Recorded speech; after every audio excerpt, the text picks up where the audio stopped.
everyone. My name is Vain Supriya. I am studying 5th class in MPPS Tungapadu School. Okay Supriya, నీ దగ్గర చాలా currency notes ఉన్నాయి కదా? Yes. వాటిని use చేసి ఒక తీసివేత మీద నాకు ఒక పద సమస్య చెప్తావా? చెప్తాను. చెప్పు. మా నాన్న పనికి వెళ్తే 1000 రూపాయల కూలీ వచ్చింది. మా నాన్న 100 రూపాయలు పెట్టి నాకు స్వీట్స్ తెచ్చాడు. ఇప్పుడు మా నాన్న దగ్గర ఎంత డబ్బులు మిగిలాయి? ఓకే. ఇప్పుడు మనం 1000 రూపాయలని చిల్లరలాగా మార్చుకున్నాం. నేను 100 రూపాయలతోటి మార్చుకున్నాను.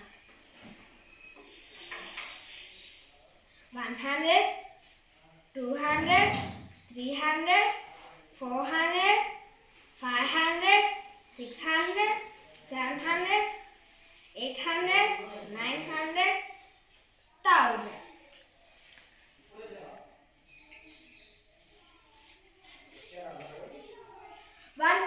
is equal to 1000. ఓకే. మా నాన్న నా కోసం 100 రూపాయలు పెట్టి కలాకాన్ని తీసుకువచ్చారు.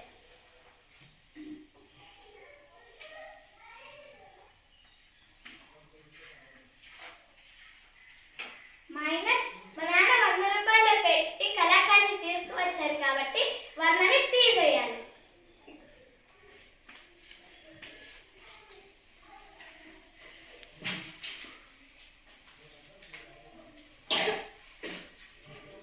ఇప్పుడు మా నాన్న దగ్గర 900 ఉన్నాయి. గుడ్.